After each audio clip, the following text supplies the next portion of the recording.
Hello everyone.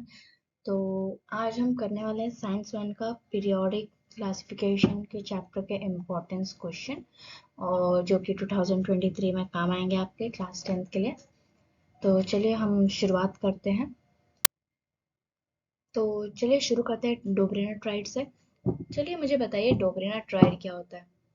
कोई बात नहीं, मैं बताती हूँ। ये जो डोब्रेना ट्राइड है, इसमें एक जर्मन साइंटिस्ट है, ठीक है। एक जर्मन साइंटिस्ट 1817 में आए और उन्होंने बोला कि the properties of elements are related to the atomic mass. क्या बोला? जो एलिमेंट्स होते हैं वो अपने एटॉमिक मास से ही रिलेटेड होते हैं। अब आगे क्या बोला? इन्होंने क्या किया, एक ग्रुप बनाया। क्या किया? एक ग्रुप बनाया। कितने का? 3 एलिमेंट का ग्रुप बनाया और इन्होंने बोला वो ट्राइड्स हैं। क्या है? ट्राइड्स, ठीक है। He arranged the 3 elements in a triad, an increasing order of atomic mass, and showed the atomic mass of the middle element was approximately equal to the mean of the atomic mass of the other two elements. क्या किया इन्होंने? इन्होंने पहले तो एक group बनाया। कितने elements का? 3 एलिमेंट का, ठीक है। अब इन्होंने क्या किया, हर एलिमेंट को उनके increasing order of the mass के हिसाब से उन्होंने अरेंज किया। अब क्या बोला उन्होंने? उन्होंने बोला कि जो मिडिल एलिमेंट का जो एटॉमिक मास है वो बाकी दोनों को प्लस करने से वही आएगा हमें। क्या? वही आएगा। देखिए मैं आपको यहाँ पर बताती हूँ। ये लिथियम है, सोडियम और पोटेशियम। इन्होंने क्या किया, लिथियम का एटॉमिक मास कितना है? 6.9, सोडियम का 23.0, पोटेशियम का 39.1, ठीक है। अब इन्होंने क्या किया, मीन निकाला। किसका? सोडियम का। जैसे मैंने आपको बताया कि उन्होंने क्या किया है, सोडियम को बताया है कि जो मिडिल एलिमेंट होता है वो हमेशा पहले और लास्ट वाले एलिमेंट से इक्वल होता है। क्या होता है? इक्वल। तो देखिए सोडियम है, सोडियम को कैसे निकालेंगे हम? ये लिथियम का वैल्यू कितना है? 6.9, और पोटेशियम की वैल्यू कितनी है? 39.1। अभी इसको प्लस करके डिवाइड किया 2 से, तो आंसर कितना आएगा हमें? 23.0, जो कि एटॉमिक मास है सोडियम का। I hope you understand Dobereiner right. अगर ये एग्जाम में आपको आता है 1 या 2 मार्क्स के डेफिनेशन के लिए, तो आप ये पक्का लिख पाएंगे। तो चलिए बढ़ते हैं हमारे नेक्स्ट टॉपिक की। तो चलिए चलते हैं मेंडलिस पीरियोडिक टेबल की तरफ। तो ये मेंडलीव पीरियोडिक टेबल तो आपको पता ही होगा कि मेंडलीव कौन थे।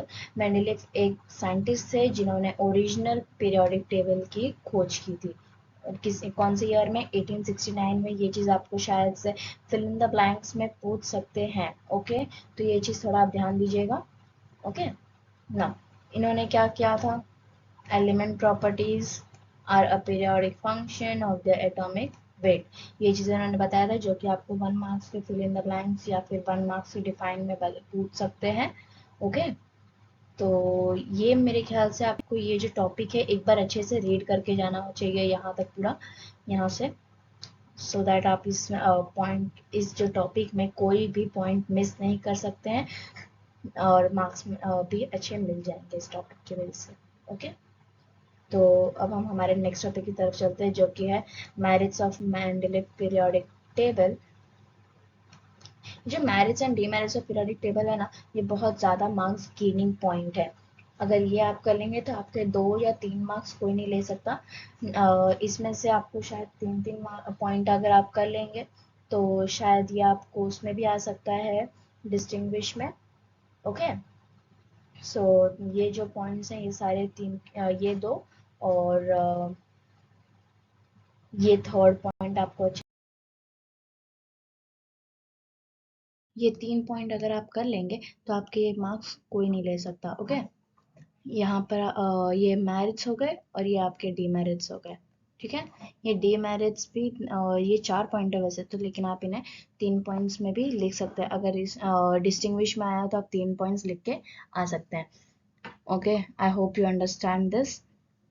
अभी बढ़ते हैं हमारे नेक्स्ट टॉपिक की तरफ, जो पीरियोडिक लॉ क्या होता है, ठीक है। ये जो आपको पैराग्राफ दिख रहा है ये पूरा आपको याद करने की ज़रूरत नहीं है। आपको बस ये जो हाईलाइटेड पार्ट है सिर्फ इतना ही करना है। अगर आपको चाहिए तो आप ये वाला लाइन भी कर सकते हैं या फिर ये वाला भी। आपको दोनों में से जो इजी हो याद करने के लिए आप दोनों में से कुछ भी कर सकते हैं। वैसे भी आपको ये जो पॉइंट दिख रहा है ये खाली एक या फिर हाफ मार्क्स के फिल इन द ब्लैंक्स में आ सकता है या फिर डेफिनेशन में आ सकता है एक आध मार्क्स के। ओके,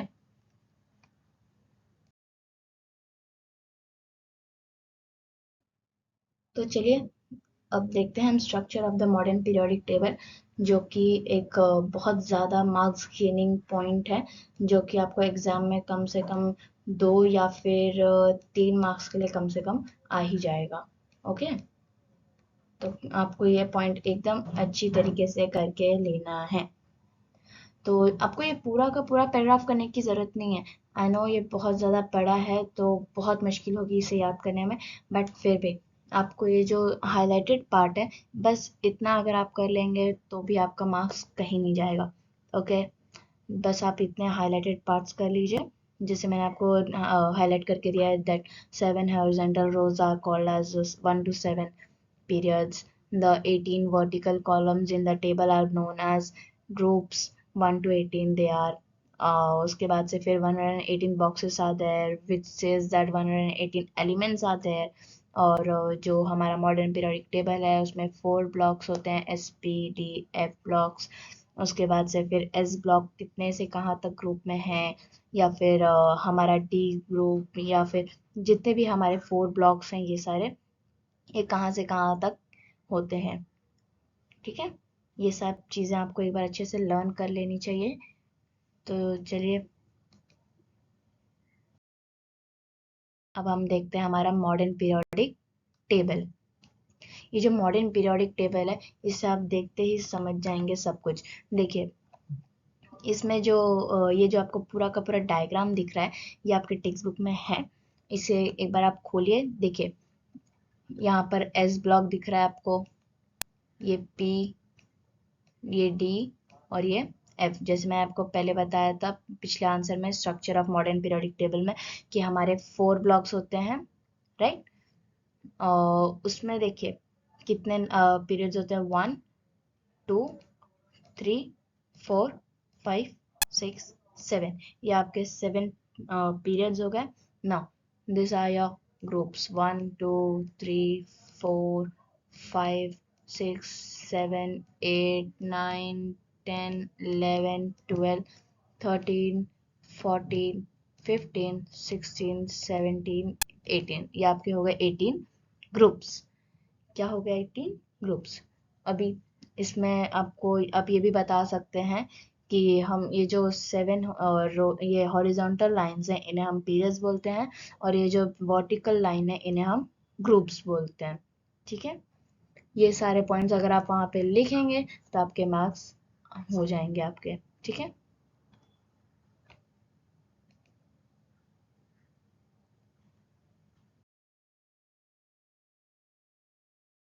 सो ये कुछ क्वेश्चंस हैं मॉडर्न पीरियोडिक टेबल के रिगार्ड्स।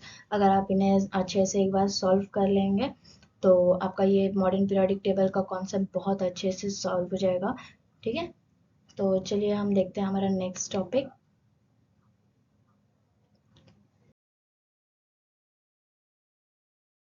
तो चलिए देखते हैं metallic character and non metallic character, जो कि हमारा लास्ट टॉपिक है। ठीक है, ये जो मेटालिक कैरेक्टर है नॉन मेटालिक कैरेक्टर है ये आपको एग्जाम में कभी कभार डिस्टिंग्विश भी पूछ देता है और कभी कभार डेफिनेशन भी आ सकता है, या तो मेटालिक कैरेक्टर का या तो नॉन मेटालिक कैरेक्टर का, या 1 1 मार्क्स के लिए। और अगर आपको डेफिनेशन आता है या सॉरी डिस्टिंग्विश आता है तो आपको ये 2 मार्क्स या फिर 3 मार्क्स के लिए कुछ आ सकता है। ठीक है, तो अगर आपको इसका डिस्टिंग्विश चाहिए तो आप मुझे कमेंट में बता सकते हैं। If you're new to my channel, don't forget to subscribe and do hit a like and share with your friends. Thanks for watching.